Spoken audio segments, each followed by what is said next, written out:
Hey, RetconRaider here, and welcome back to Warhammer 40k Rogue Trader. As today we finally try to pave our path to Kiava Gamma. Though first, I've completed our business on Footfall, and yes, we did garner enough profit factor from those planet scans to finally top out our chart with the Explorator fleet, which in turn nets us this. The Fortress World Tempestus Carapace for Abby, which, although slightly lower on overall deflection, is a notable step up from his current Radiant chestplate. So, we'll go ahead and get that equipped. And let's be honest, he was barely getting any benefit from that 7-point fellowship bump anyway. And then, in theory, that also frees up the Radiant chestplate as a hand-me-down, but it turns out the makeshift heavy Xenomesh is actually also slightly better, at least for someone like Pascal. So yeah, I guess we'll just retire it for now. I won't toss it in the cargo bin just yet, just on the off chance that that upcoming Adeptus Arbitus companion might be able to use it. But let's be honest, I don't think he actually drops until early next year. So I imagine that we'll have found much nicer gear by then. That said, let's have a long overdue conversation with our man Heinrichs here. To what do I owe this visit?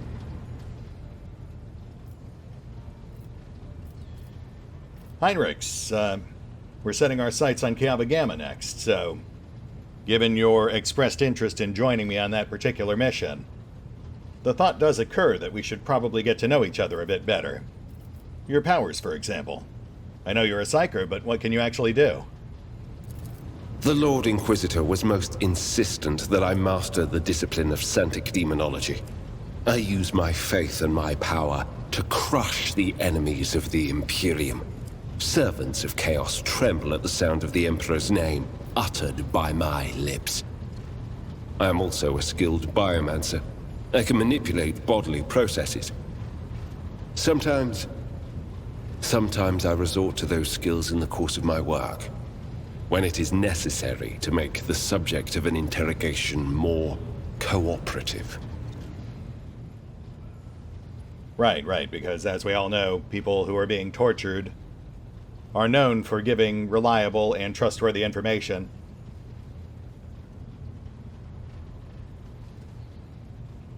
So, anyway, aside from the psychic torture powers, why don't you tell me a bit more about the man behind the powers?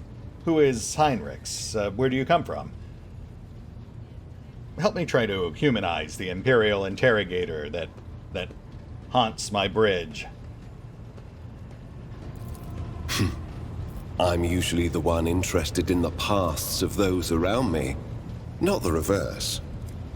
I come from a night world, Guizorn 3. I belong to a branch of one of the noble houses until my exceptional abilities were discovered. After that, I was sent on a black ship to Holy Terra, where I was trained and I began my service for the glory of the Imperium. Okay, that's a start. Guizorn 3, I can't say I've heard of it. I imagine you have some stories you could share? I do, but I have no ties to my homeworld now. None except my first name. I left Guizorn 3 when I was still a child. My family disowned me, stripping me of my family name. I was given a new one by those who trained me. Even for a noble, being branded a psyker is a mark of eternal shame. I experienced that firsthand before I was put on the black ship.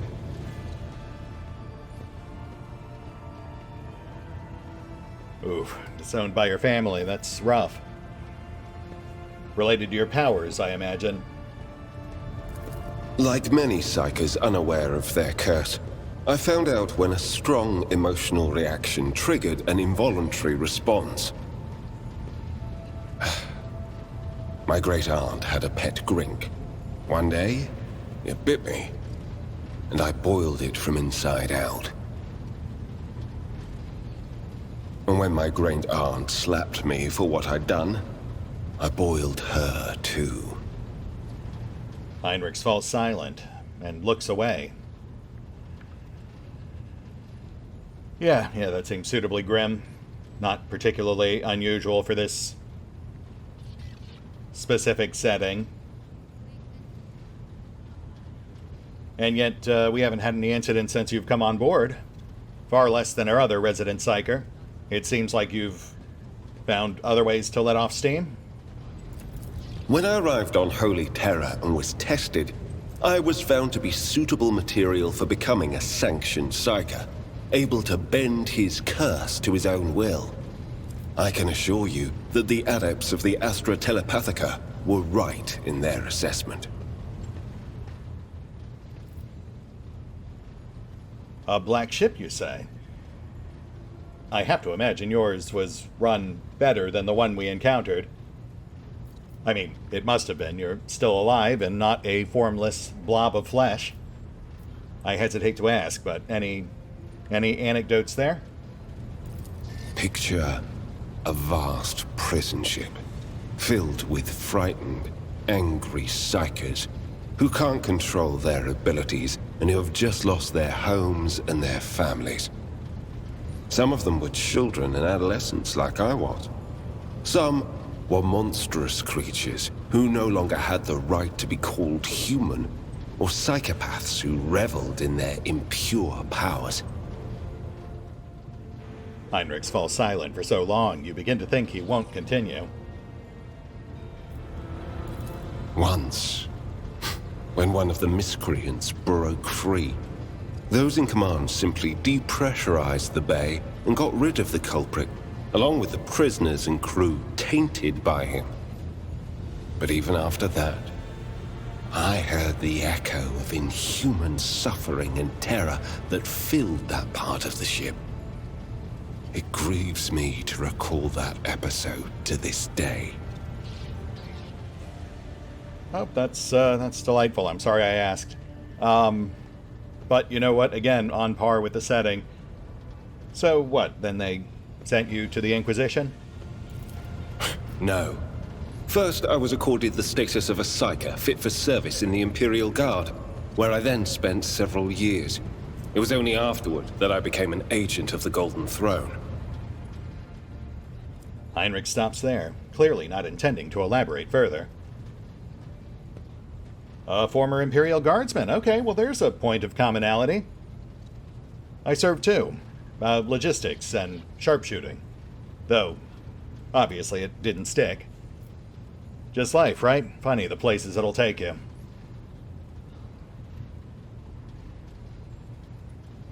Well, I do feel like I now know a bit more about Heinrichs the person. You mind if I pry a little deeper?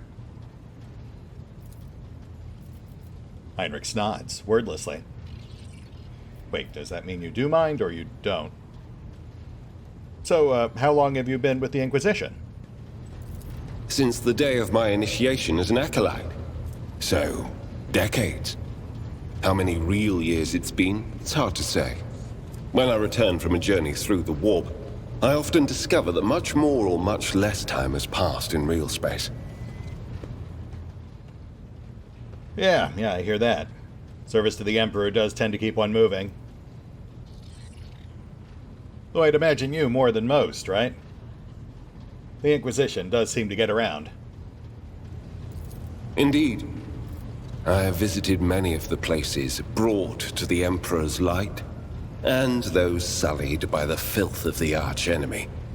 In truth, even after all these years spent visiting the various corners of the Imperium and looking beyond its borders, I still consider the Segmentum Solar to be the greatest of all humanity's bastions. Nothing compares to the majesty of Holy Terra, the might of Mars, the grandeur of the Segment's other worlds.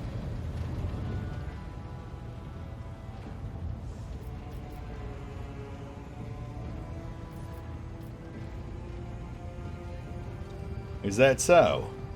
Can't say I've ever been. What kind of Imperial business takes you to places like that? You can't really be expecting me to answer that question, can you? The interrogator returns your look and smiles, but thanks to the expression in his ice-cold eyes, the effect is rather unnerving. I was kind of hoping you might, considering the level of trust your direct superior has placed in me, but fair enough.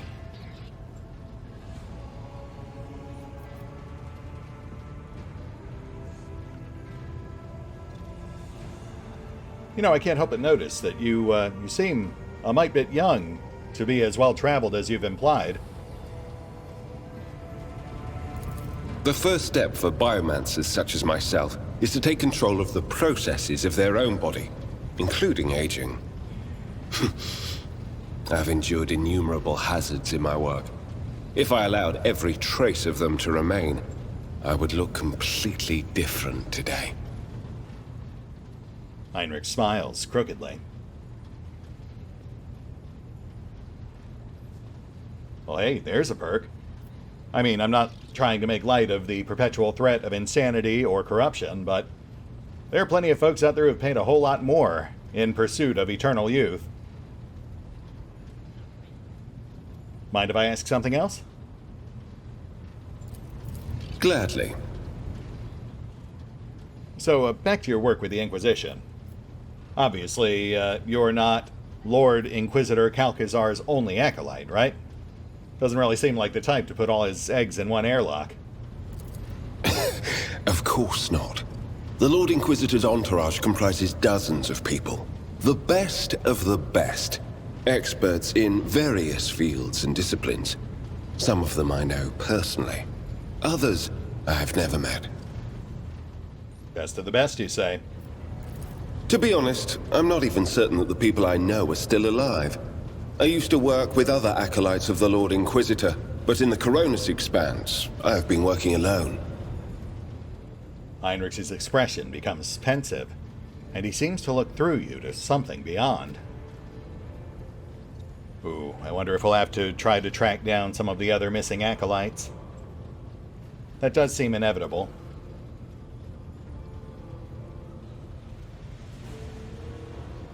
So you're out here all by yourself. That honestly doesn't seem all that efficient. I mean, I know you've got your own network and all, but doing the majority of your tasks isolated and alone, never quite knowing who you can trust or who's got your back, that never gets to you?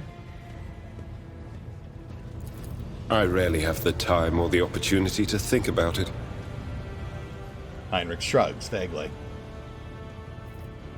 Yeah, you do kind of seem like the sort who'd consider emotional attachments to be a weakness. So, I noticed that you refer to yourself as an interrogator as opposed to an inquisitor. Does that denote a specific position in Lord Calcazar's retinue? We are not a retinue. We are acolytes. As for your question, I am closer than anyone else to the one I call my personal teacher. The Lord Inquisitor deemed me worthy of undertaking the most important and sensitive tasks requiring the attention of agents of the Golden Throne. Sure, good for you. And what about the other acolytes? What less important tasks are they left with? The interrogator narrows his eyes at you and releases a disappointed sigh. After several seconds of silence, you realize that you will not be getting an answer. I'll just ask you something else then, shall I? Such as?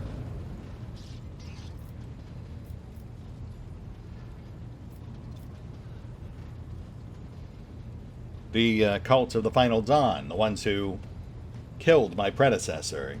That was something you said you were willing to talk about, right? What can you tell me about them? The cult's ordinary members are humans who have been corrupted by the archenemy, traitors to the Imperium, and accomplices of chaos. Participation in the cult's rituals always entails brainwashing, literally and figuratively. The longer cult members spend among other cultists, the less critically they think, and the more closely they resemble obedient livestock, stripped of their fear and instinct for self-preservation. The worst of them go to their deaths without an inkling of doubt, ready to take hundreds and thousands of souls with them. Right, right. As for those at the top of the cult's hierarchy, we have not yet managed to get a lead on all of the cult's leaders.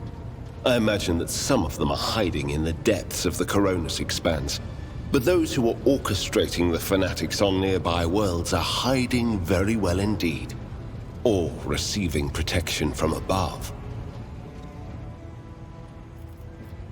So even with your scattered network, you're still just one guy. What exactly did High Lord Kalkazar expect you to be able to do out here by yourself? I need to confirm the reports from my agents. According to them, one of the cult's leaders is in the Kiava Gamma segment, an industrial world within the dominion of the Von Phalancius dynasty. I hope you won't impede my investigation. Well, I mean, I guess that really comes down to whether or not you end up trying to impede my own business, but we'll see how that all shakes out. As for the ones protecting the cult, I don't suppose you'd be willing to share some suspects? Certainly wouldn't want to broker a deal with the wrong sort of person, now would I? Governors, commanders, rogue traders. History is full of those who neglect their duty to the Golden Throne and seek allies in the wrong places. Well, no specifics, but yeah, that does track. Governor Viat. Rogue Trader Winterscale seems like a pretty safe bet. Possibly others? Governor Drivestem, maybe?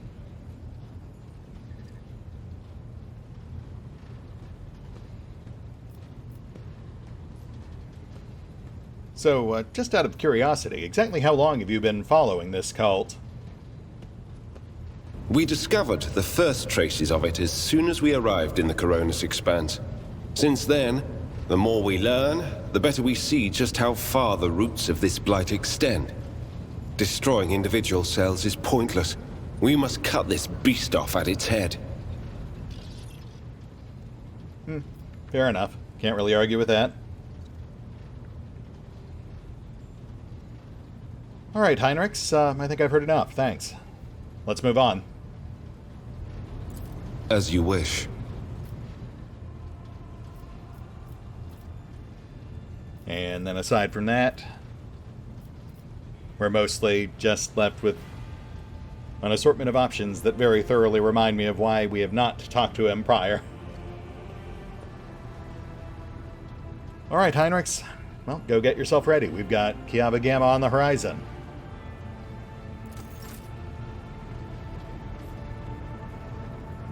I mean, honestly, Heinrich seems like a somewhat interesting, if two-dimensional character, at least based on the initial conversation. I have nothing against him personally. I certainly wouldn't mind making more use of him. It's just, based on who we're playing, I think it was safe to say Heinrichs and Valen were never going to see completely eye to eye. Though, who knows? Maybe we'll be able to influence him to take a slightly more iconoclastic leaning. Oh, wait.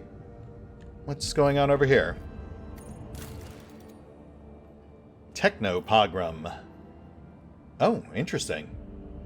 Apparently we have an event waiting on Foulstone. I didn't even notice that pop up.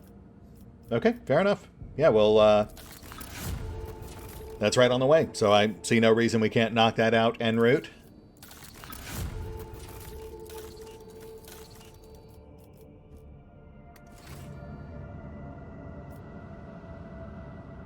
Yeah, it's right over here. That is literally one hop from our current position.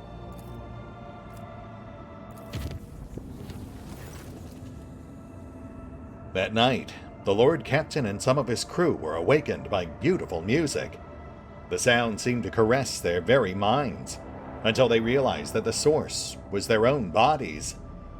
While their teeth were chattering out a staccato, their tendons were being plucked like strings by unseen hands, and invisible breaths flowed through their bones, turning them into mournful flutes. The illusion ended, but for a long time afterwards, every movement made their hearts stutter in fear.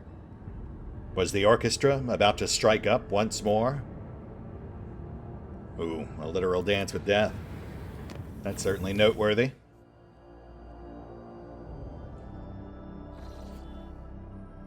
Lord Captain, emergency report.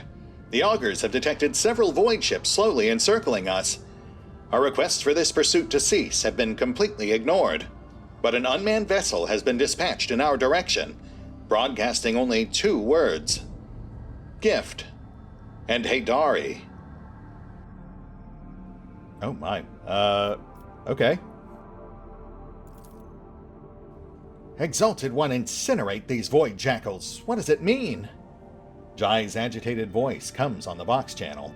Shireen, this whole thing stinks worse than a dead Grox, and it's also eerily similar to how Caspalican agents operate.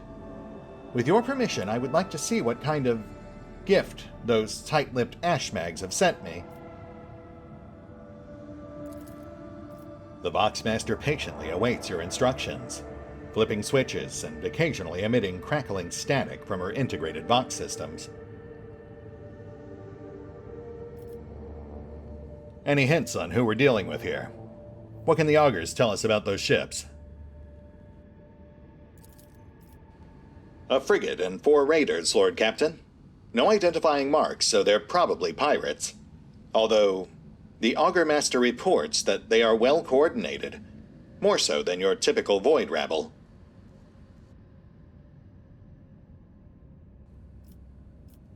Try hailing them again. Let them know the rogue trader would like to talk. Apologies, Lord Captain. Our attempted calls to the unknown pursuer's ships are being automatically relayed to the beacon on the pilotless vessel. I see. Yeah, this is very ominous, but at the same time, would whoever's after Haydari really risk raising the ire of a rogue trader? Dispatch a shuttle to retrieve this gift for Miss Haydari. But cautiously, be sure it's safe before bringing it back on board. It will be done, Lord Captain. A shuttle carrying a retrieval team and bomb disposal specialists is already en route. Several tense hours go by. All the while, Jai Haydari paces back and forth across the captain's bridge. But at the first shriek of the sirens announcing the shuttle's return, she rushes down to the lower decks. Core, no! Jai's outburst blares from the comm bead, momentarily deafening you, and a third of the officers on the bridge listening to the Vox channel. No, no, no! Why would the Exalted One doom so kind-hearted a person to such a fate? What void beast has done this to you? The Voxcast picks up a quiet sob, the whining screech of an augment on the bulkhead panels, the crunching of metal fingers. And Jai cuts the Vox connection. Ahem. Lord Captain, the returning Voidborn report that the package for Jai Haydari was the head of a young man. Bigdis types swiftly at the cogitator keys. According to our archives, he was a member of her trade network on Footfall. The deceased is Trickster Core, one of the Trickster twins who engage in suspect commercial activity on the station's asteroids, with Mistress Haydari. Yeah, I met him. We just shared a drink the other day. And this would certainly explain his lack of a proper character portrait. I'm assuming Falco did this? He was pretty pissed. Static comes over the line. The siren blares again, and the Voxmaster turns to you. We have finally been alerted to an incoming Vox transmission. My officers are standing by to connect you to the unidentified parties. And here it comes, our perpetrator, no doubt. Given standard story tropes, I imagine this is either Falco, who will then flee, or one of his expendable operatives. Bring us in closer, prep the mag cannons. Then put me through. It will be done, Lord Captain. A minute later, the Vox line crackles with static, followed by a rough, drunken voice. Well, I'll be. It's his lordliness, Rogue Trader von Throne Damned Valancius. I humbly tug my forelock to you, my lud. We mean no offense. Our convoy is but a mark of respect for your holy self. You wouldn't have stopped to talk to us, would you, if we hadn't given your officers a good scare, eh? Oh, where are my manners? I forgot to introduce myself. Toto the Vulture, at your most noble service. Right, so expendable operative it is. This gift you just sent over. Explain. Oh, that. Toto the Vulture laughs, and it sounds like the giggling of an innocent little boy. A little boy with a frog in his throat. Just a little joke to raise a smile, your lordliness, and a warning for one slippery little rat.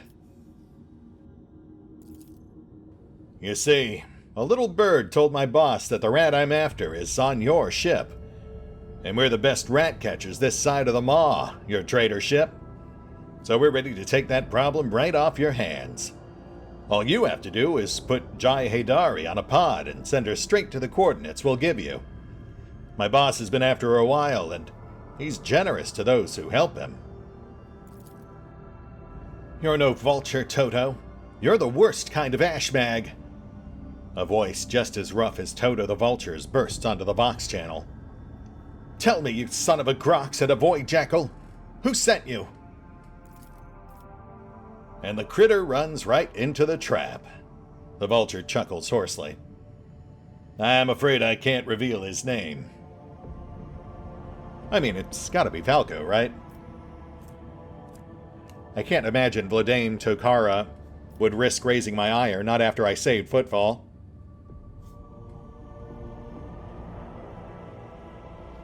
Toto, my fine feathered friend, you do realize that you're currently threatening a member of the Rogue Trader's personal retinue. Do you not? So, the answer's no then? That's probably for the best, your lordliness. I make a bad negotiator, but a damn fine pirate. Before the Vox transmission cuts off, you hear a rasping shout. Falco says hello, Jai Haydari, and screw you! And there it is. Wow. Not exactly what I'd call a subtle name drop, but sure, why not? I mean, to be fair, expendable minion. Clearly not Falco's best or brightest. Hold fast. Our faith will be tested. Huh. Less than the description stated. Just as well, I suppose. Either way, these guys are a fairly trivial threat.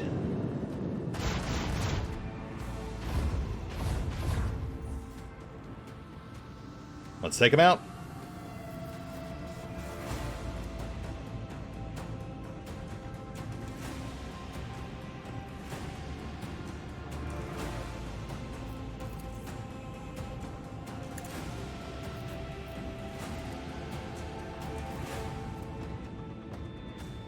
Drop salvo.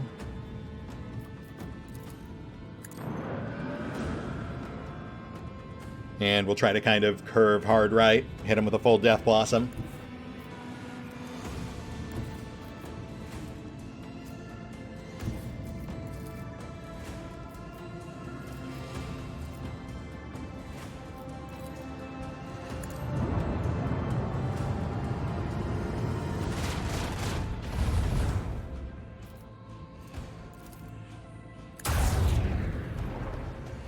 Oh, wow. Toto, my friend, you have bitten off a bit more than you can chew here.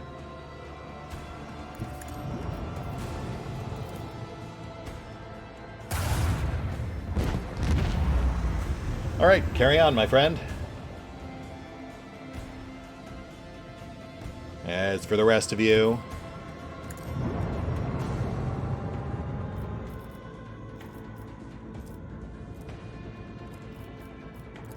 Rotate. I think these guys just dropped torpedoes, but they might have guns. I guess we'll find out.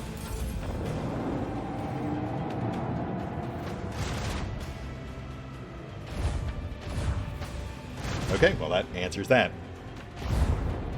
Right, it's the Cobras that are torpedoes only.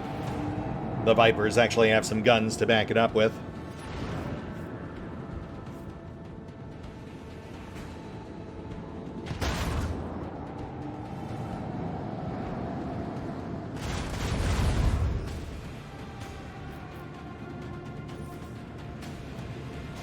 And we are done.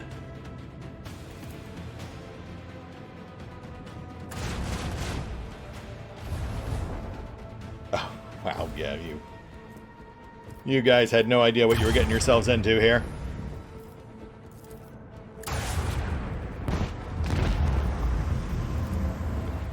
I would feel sorry for you, but, you know, you were rotten to the core. Hard right?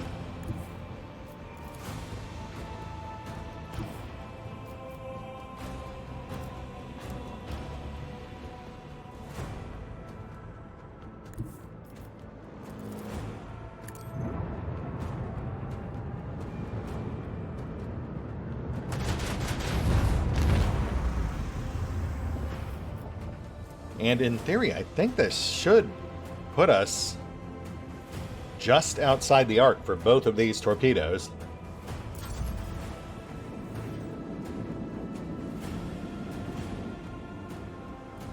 Yes, perfect. A barbaric display. I am surprised we survived. Wow, I guess the Vulture there wasn't the only one to severely underestimate our naval prowess. Which is just fine with me. I'd rather be underestimated than over. Alright, let's see what Jai has to say about this. I imagine we now have a quest for revenge locked and loaded. Though as with all personal quests, I'd wager this one runs all the way out till Act 4 at least. I mean, to be fair, the whole Falco shout-out was pretty heavy-handed. There could certainly be more to it, especially if it's someone who has a grudge against both Jai and Falco.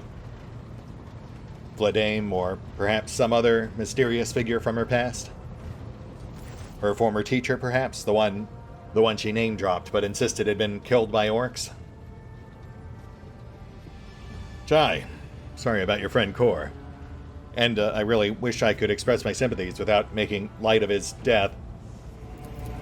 My gang is quite the void beast, Shireen, with 3 heads stemming from a single neck. Kor's untimely demise will not interfere with our mutual business. I do feel sorry for his twin, though. Tora has been getting into trouble with her brother since they were kids. Getting out of trouble too, but not this time. The sparkle in Jai's dark eyes fades for an instant. She looks away and continues dryly. But why are we talking about the departed, Shireen? We must save a few good words for the living. Take Falco, for example. I will impale that ashmag on a stake, Shireen. You will see. I will pick a slim one, so he has more time to appreciate it. Jai clenches her steel fist until it starts squeaking in protest. Simple and straight to the point. I can appreciate that. And I'll be right there with you. Oh, I have no doubt you will.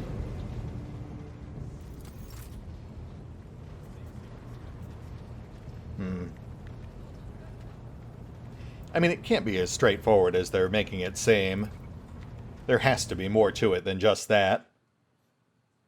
I mean, yeah, especially given what Octaviana told us about Mercy trying to broker peace between Falco and Jai, specifically because I was now involved. Anyway, let's get this taken care of. Technopogrom. An unknown hallucination has taken hold of people. Crazed serfs are smashing sacred machines all over the world.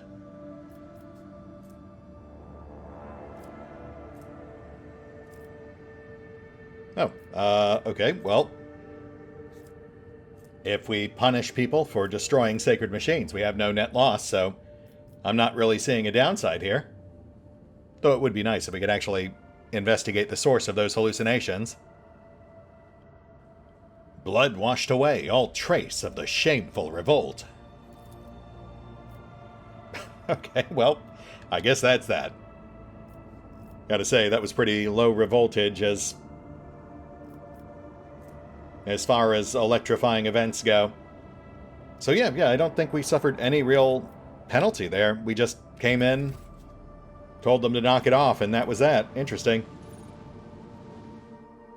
I wonder if there's some sort of follow-up later down the line, or if that was just a one and done.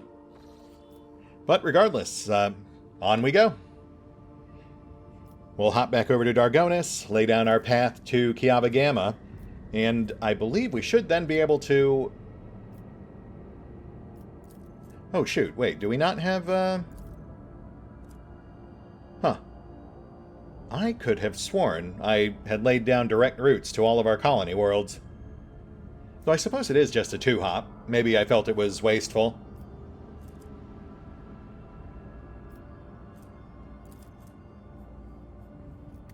You know what? We've got points to spare, and we have the discount from our space tower now, so...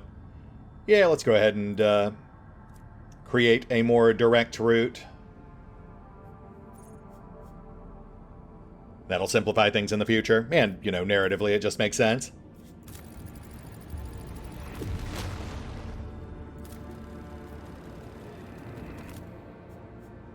There we go. Something to root for.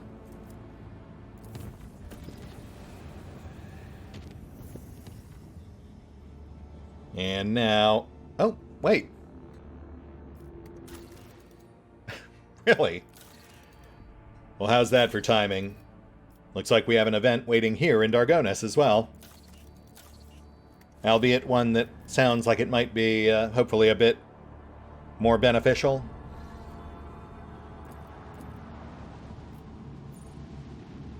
Rich spoils. Now watch that be wordplay, and it's actually like food spoilage or something. A void scout ship has arrived in the colony's orbit, having returned from a long expedition.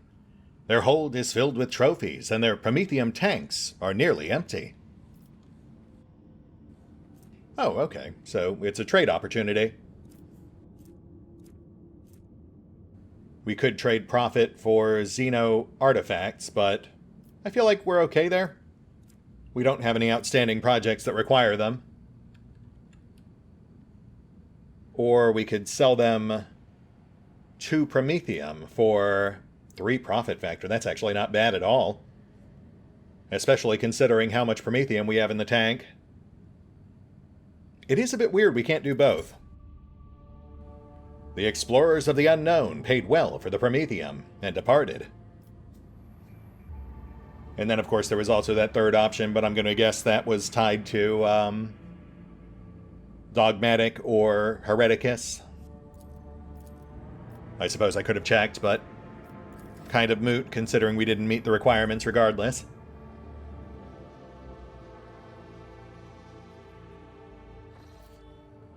And with that off our plate, let's finish rooting around, get to the main event. Or the cusp of the main event, at least. Kiava Gamma, here we come.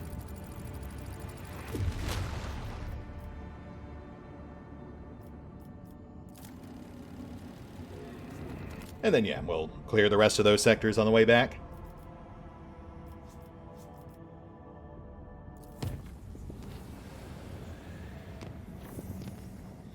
Nice, uneventful. 2 connected sectors. Let's get a peek.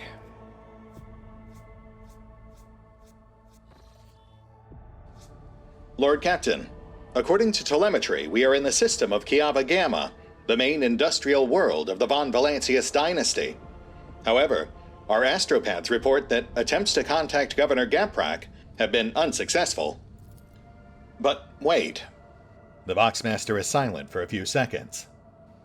Lord Captain, a new report. Kiava Gamma is sending a request to exchange data. Should we accept it? No, of course not. We already know that Kiava Gamma has fallen. We've encountered ships projecting corrupt Voxcasts. As you command, Lord Captain. The Voxmaster switches to a nearby comm channel to relay your instructions to the crew. For several minutes, nothing happens. Lord Captain, we ignored the transmission as you ordered, but the Vox system has detected a dozen more incoming requests. Their number is growing every second, and each one is becoming more insistent and stronger. I think I hear something. Suddenly, a deafening screech erupts from the bridge's Vox system. You hear violent tirades of garbled binaric code, like the low chuckles of machinery. Lord Captain, interference detected in the compartment's Vox system. Looks like the bridge is cut off from the rest of the Void ship.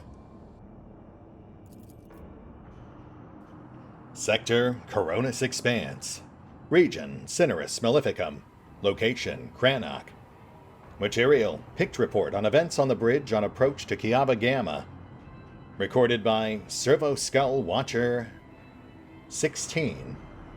Start of Pict recording. The Void ship's bridge. Sounds of working cogitators and officers' footsteps.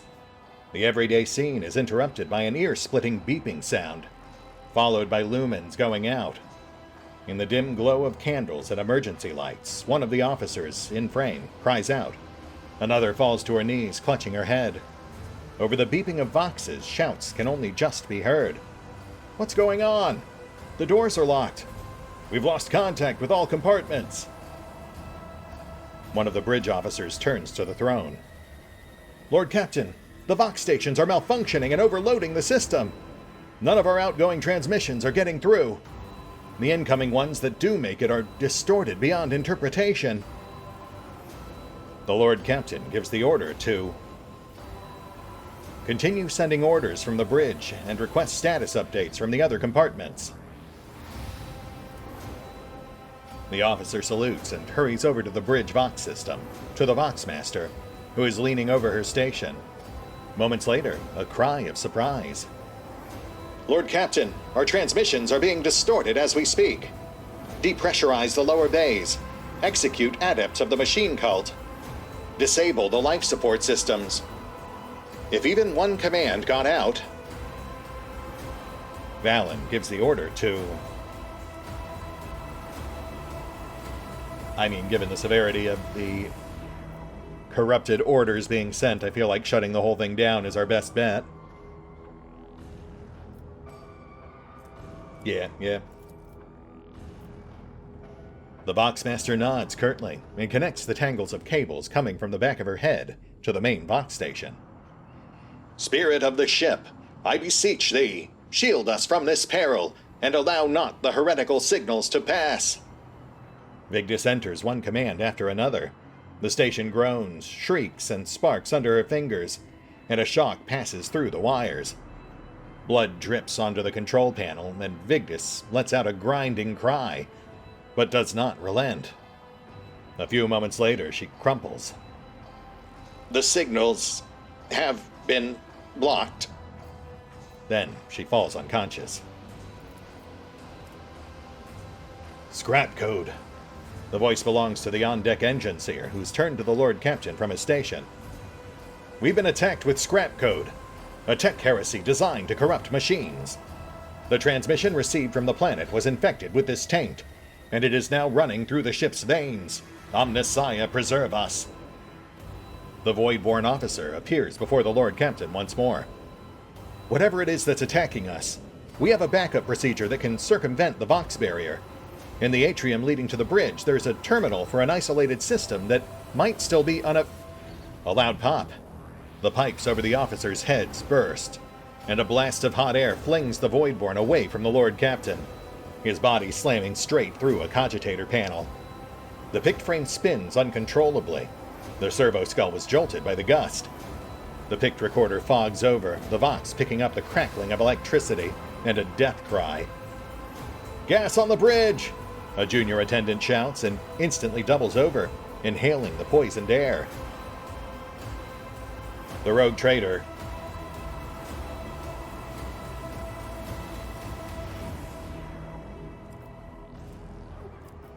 gives the order to evacuate immediately.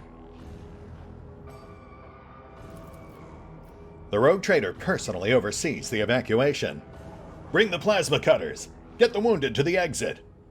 The officers repeat his orders. When the servo skull following the rogue trader reaches the doors, they fall to the plasma cutters and crumple outward.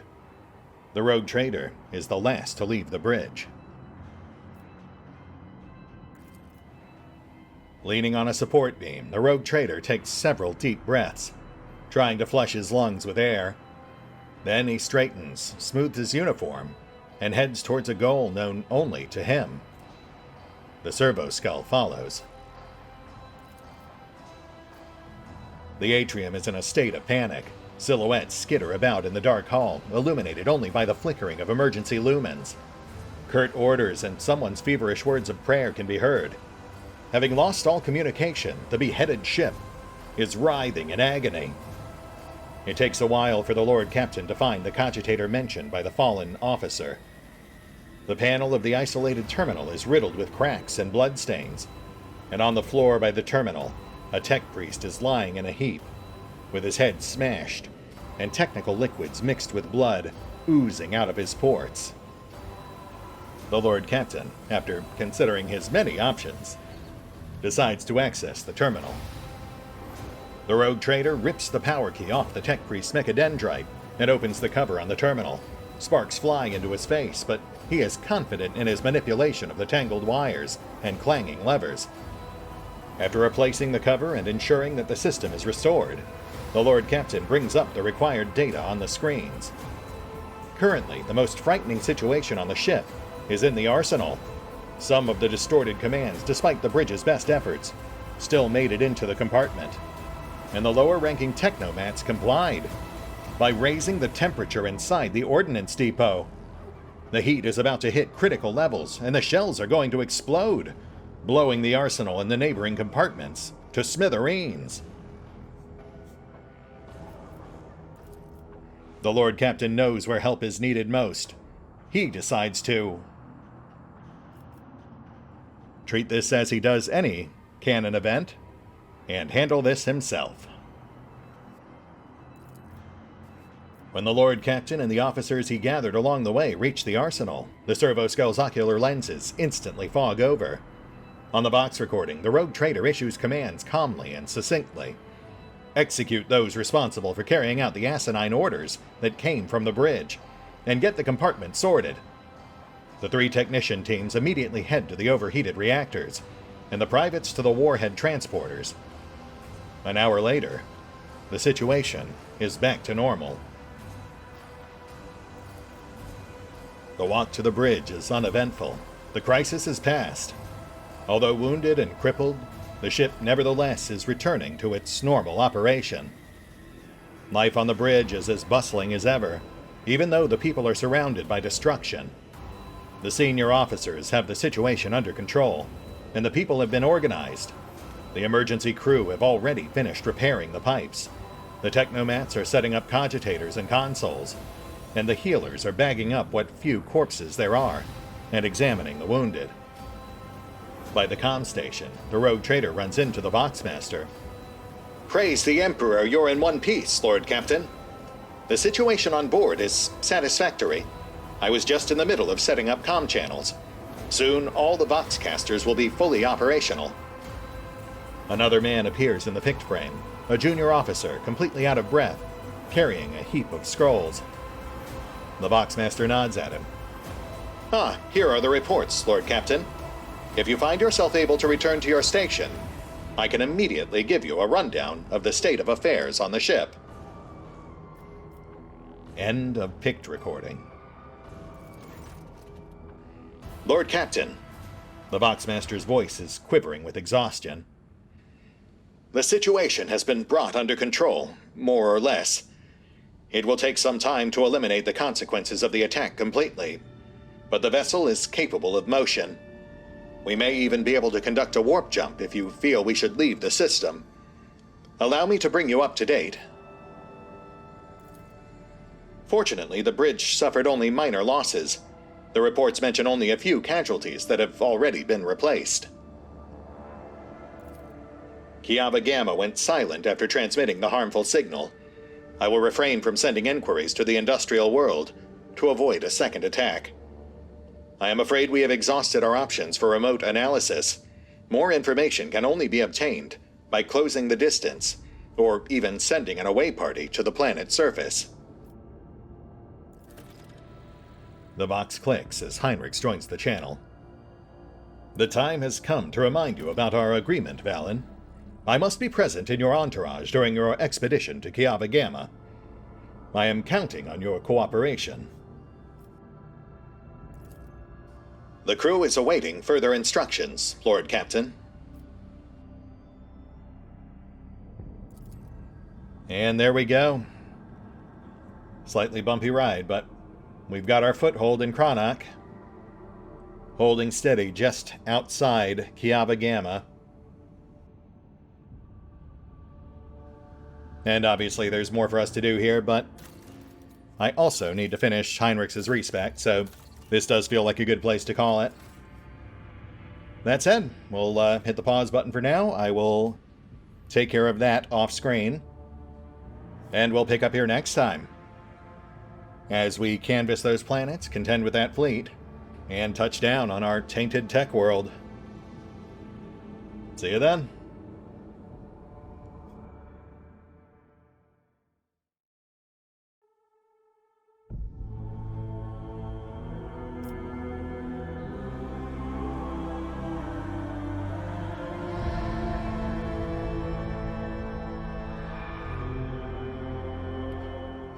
Oh, and special thanks to the Raiders, the fine folks who help make these videos possible, including but not limited to Eerie B23, Revenant, Alois, Dragon Matrix 7, Drakiith, EgonAlter, Exsellsior, Gottlieb, James Trimmier, Kazorm, Mark Giemza, Nathan Welch Jr., OverlordPherom, RandomPassrby, RobbyB, Tomasz Piątkowski, Triphoppenskip, and Valinrook. Thanks for your support, guys. That said, if you'd also like to help support the channel, then feel free to push the buttons that do the things. Trust me, it does make a difference. Or you could even check out the PayPal, the Patreon, the Nexus GG, or the YouTube memberships. Links are in the description. I hope you won't impede my investigation.